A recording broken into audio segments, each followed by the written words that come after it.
This is an unfortunate episode I'd rather not do, and I think most people would rather not hear.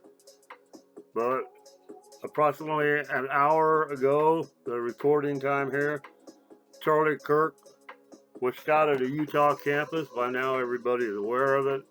At this point, we still don't know if he's going to survive.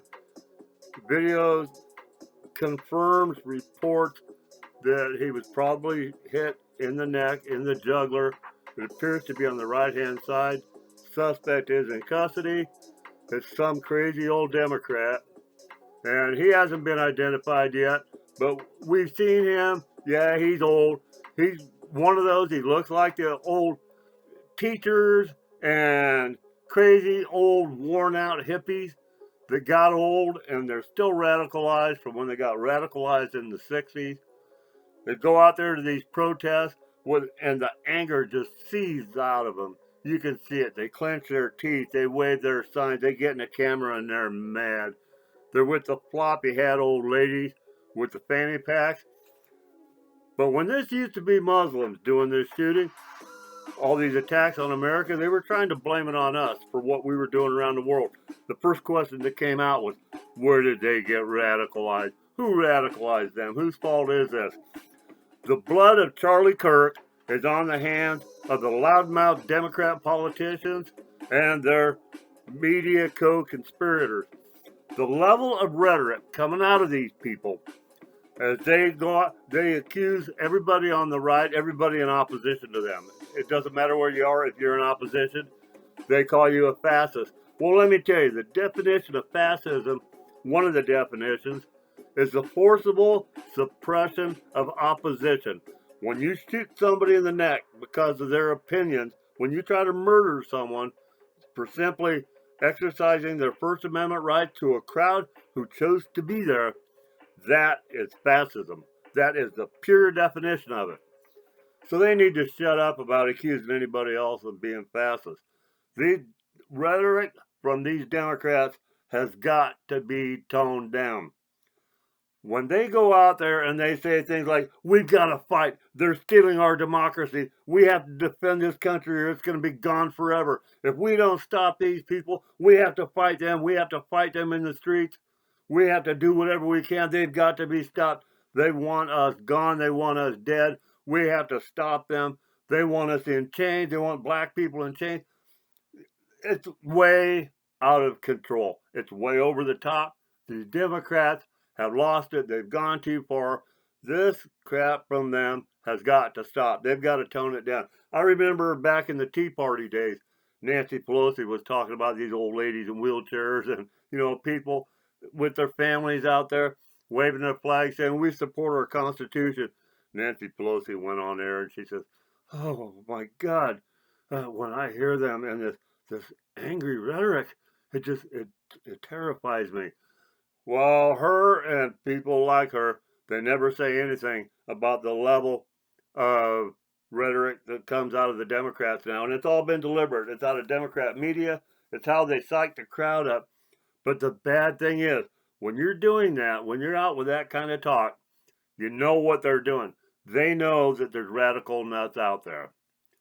They're they're talking to the craziest among them. They know the crazy people are going to hear this, and they do it anyway. And they know what effect it's going to have on a person who is already unstable. When they have that kind of rhetoric pounded into them, when they join these Democrat groups, you see them. You see them at the protests. These people, they're out there angry. Their faces are contorted. They spit when they talk. I mean, these people are mad. And they get the airtime. This is what the Democrats want. This is what Democrat media wants. One word of caution we've always got to keep in mind is that early details on every story are always wrong because people haven't had time to confirm things. They want to get the news out there. There's a rush to do it, and it needs to be fast. But you can't confirm everything fast. You can't get all the details right. So remember, a lot of this stuff is going to be subject to change. Expect that. Everything this is true with every catastrophe. Always remember this. Early details are all subject to change. So here we are on another episode of What They Don't Say. This is an episode I didn't want to do. By the way, I am the host, Fred Lynn. And I hope that if you've got some thoughts about this, you will comment on it.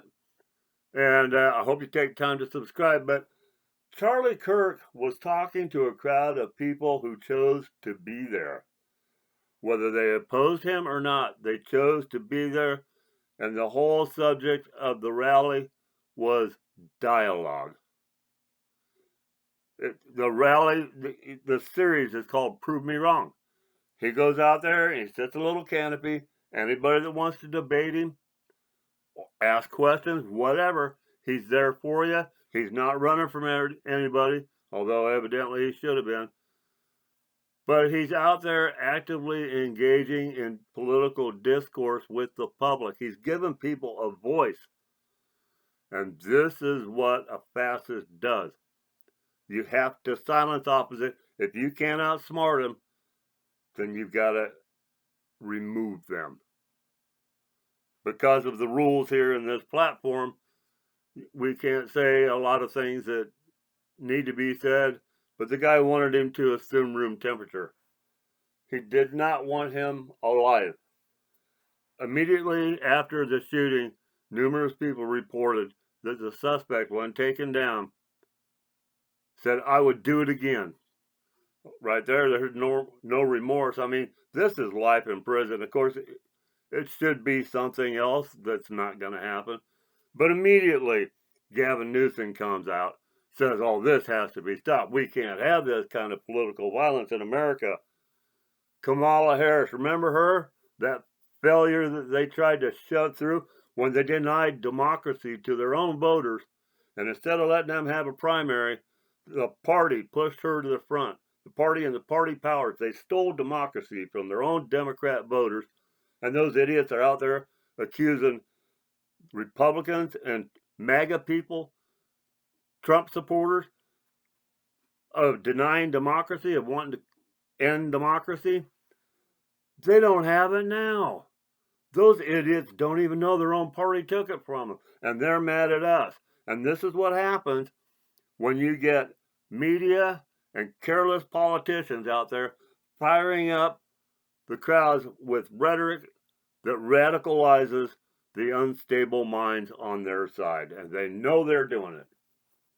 Like I said, during the days of the Islamic terror attacks here in America, the first question was, where did they get radicalized?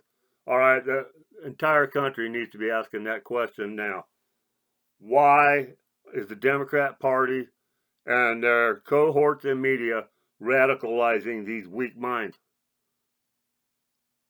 Why are they radicalizing the most susceptible, the unstable people who agree with them, who soak up every word and believe it's all true? While the Democrats take democracy from their own base, they're now actively participating in the fascism that they accuse everybody else of. For God's sakes, I hope Charlie Kirk makes it. Man, the guy's only 31. He didn't have to be out there doing this. He's got a young family. He started that Turning Point organization, the one that he works out of. He's the founder and the CEO. He began that when he was 18. This is a remarkable accomplishment for anybody. He's been at it 13 years. He's 31 years old. He's got millions of followers on X and other social media platforms. He's present everywhere in about every kind of media you can think of because he has worked hard. His people aren't out there being violent. So here he is on a college campus that's a gun-free zone. A Democrat with a gun shows up to silence opposition. You cannot put this back on us. It is always the Democrats. My first thought was, okay, it's probably a trans. Well, this time it wasn't. They are getting radicalized by the Democrat media and the Democrat politicians. It has got to stop. They've got to pull it back. If they can't win in the arena of ideas, then maybe they just need better ideas. But we've got to stop them. We've got to get this right. Maybe if we do get this right, God will continue to bless this great country. Oh, wait a minute. I've got a horrible update. As I was editing this video for publication, I just got the notice that Charlie Kirk has passed away. This is horrible. The man was doing nothing but engaging in free speech with people who chose to be there to hear him and to debate him. He did it in fun. He didn't hurt anybody. He's got a young family. For the love of God, he's got a wife and kids. This blood is on the hands of the Democrat politicians and the Democrat media that is fueling these psychotic nutcases with their violent rhetoric. This has got to stop. As a nation, we've got to force them to stop. If we have to quit shopping with their advertisers, whatever it takes, these people have to be shut down. The rhetoric coming out of them has got to change, or they've got to be removed from the marketplace of ideas. God help us. Thanks for listening.